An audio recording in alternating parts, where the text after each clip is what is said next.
What's the millennial question? Apparently, millennials as a generation, which is a group of people who were born approximately 1984 and after, are tough to manage.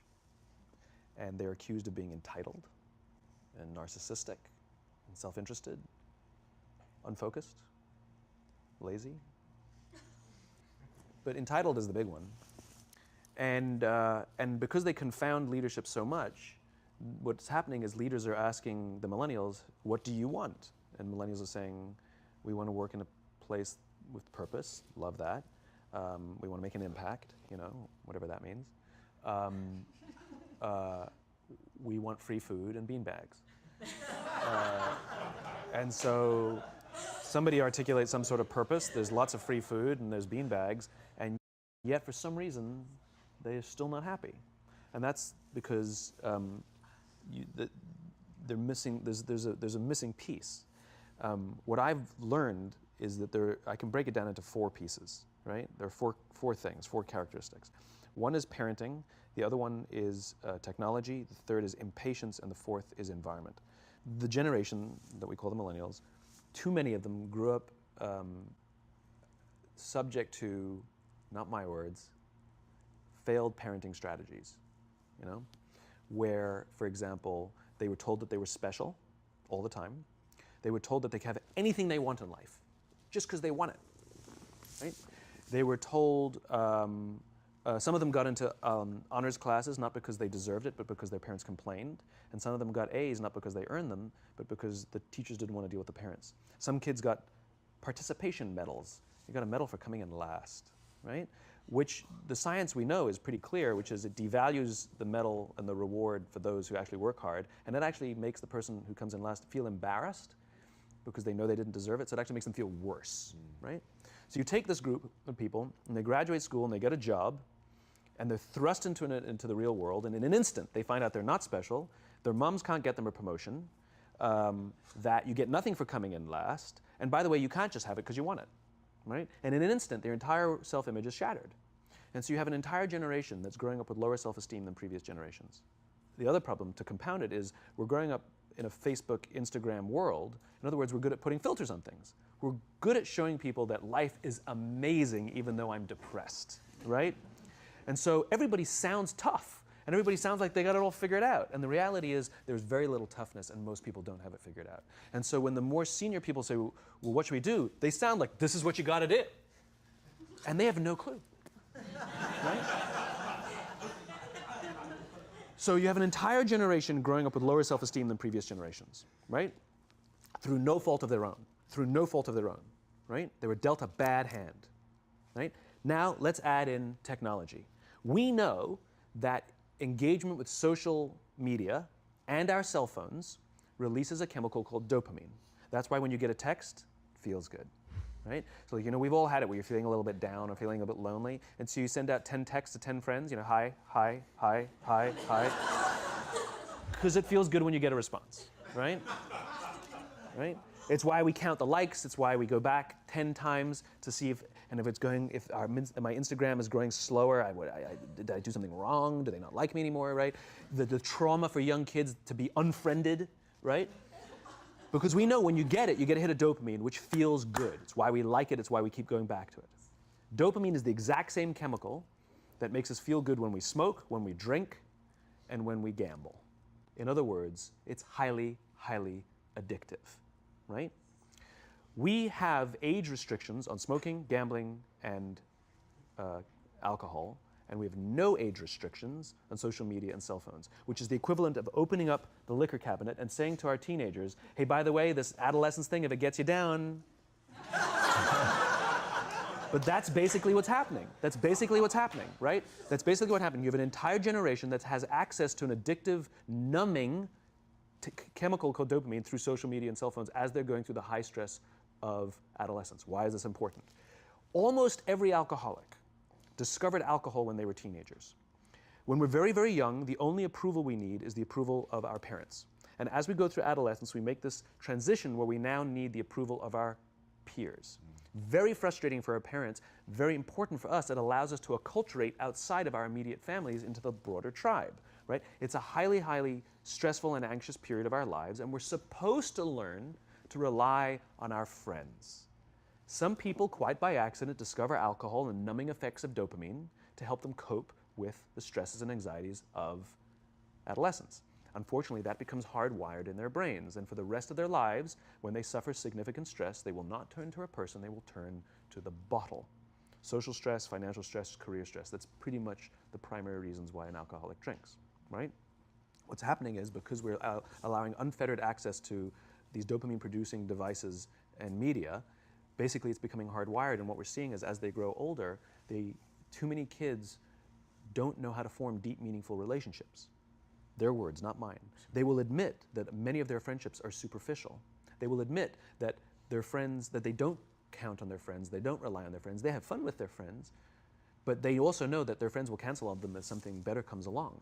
Deep, meaningful relationships are not there because they never practice the skill set, and worse, they don't have the coping mechanisms to deal with stress. So when significant stress starts to show up in their lives, they're not turning to a person, they're turning to a device, they're turning to social media, they're turning to these things which offer temporary relief. We know, the science is clear, we know that people who spend more time on Facebook suffer higher rates of depression than people who spend less time on Facebook, right? These things balanced. Alcohol is not bad, too much alcohol is bad. Gambling is fun, too much gambling is dangerous, right? There's nothing wrong with social media and cell phones. It's the imbalance, right? If you're sitting at dinner with your friends and you're texting somebody who's not there, that's a problem. That's an addiction. If you're sitting in a meeting with people you're supposed to be listening to and speaking, and you put your phone on the table, face up or face down, I don't care, that sends a subconscious message to the room that you're just not that important to me right now, right?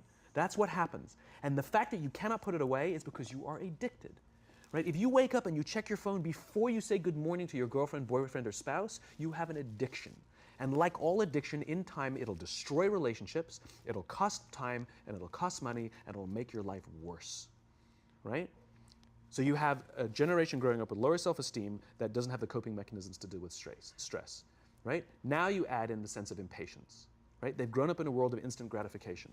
You want to buy something, you go on Amazon, it arrives the next day. You want to watch a movie? Log on and watch a movie. You don't check movie times. You want to watch a TV show? Binge. You don't even have to wait week to week to week, right?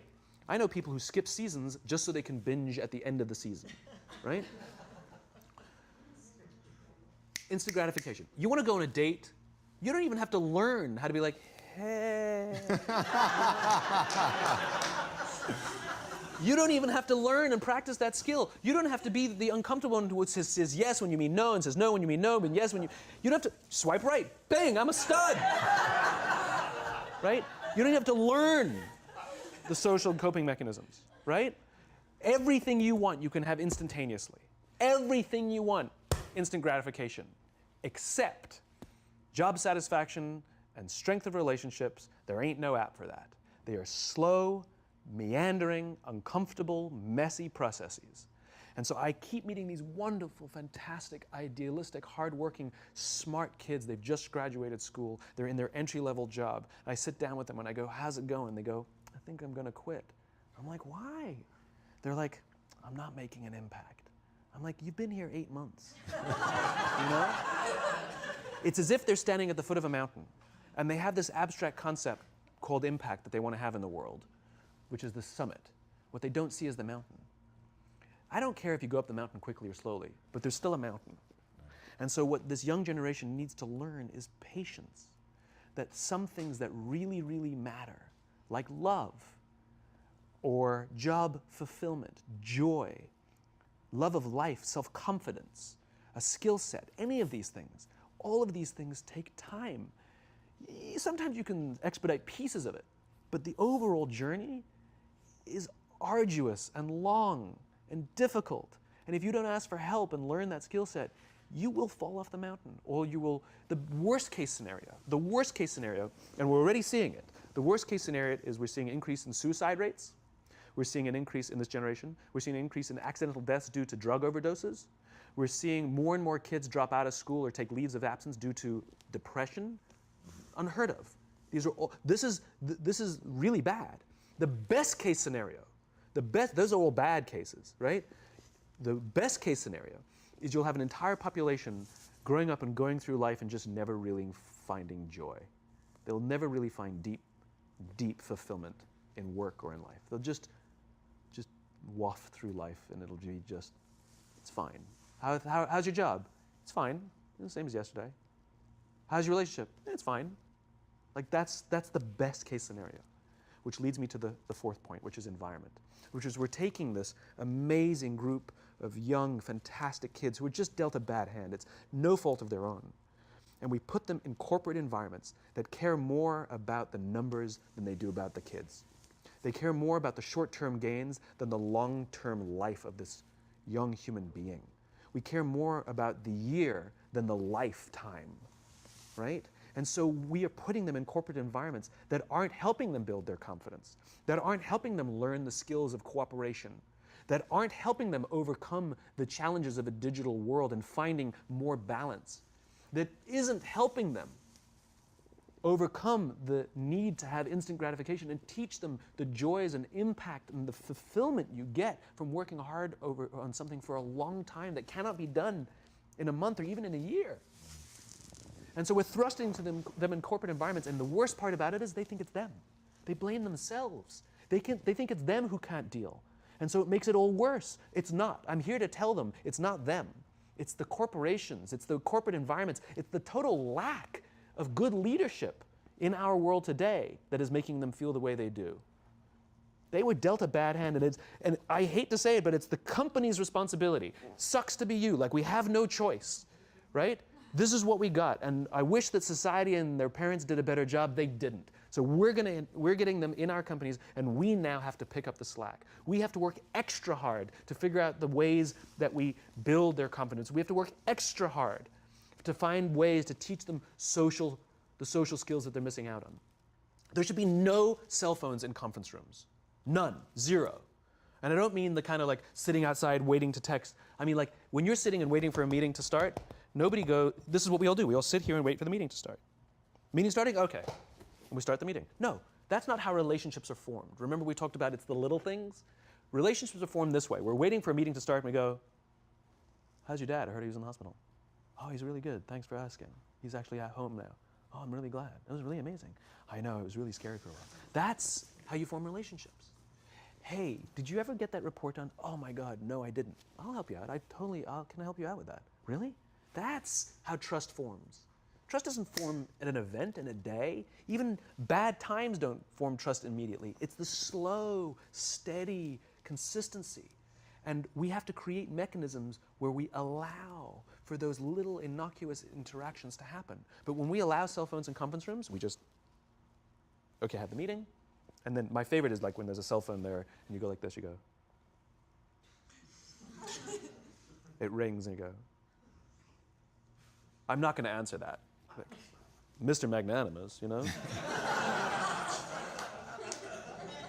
When you're out for dinner with your friends, like I do this with my friends. When we're going out for dinner and we're leaving together, we'll leave our cell phones at home. Who are we calling? Maybe one of us will bring a phone in case we need to call an Uber or take a picture of our meal. Goes without saying, come on. I mean, I'm an idealist, but I'm not insane. You know? At a heathen. I mean, it looked really good. We'll take one phone. And so it's like an alcoholic. The reason you take the alcohol out of the house is because we cannot trust our willpower. We're just not strong enough. But when you remove the temptation, it actually makes it a lot easier.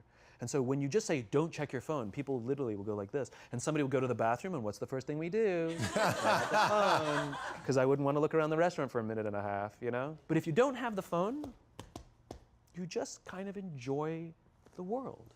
And that's where ideas happen. The constant engagement is not where you have innovation and ideas.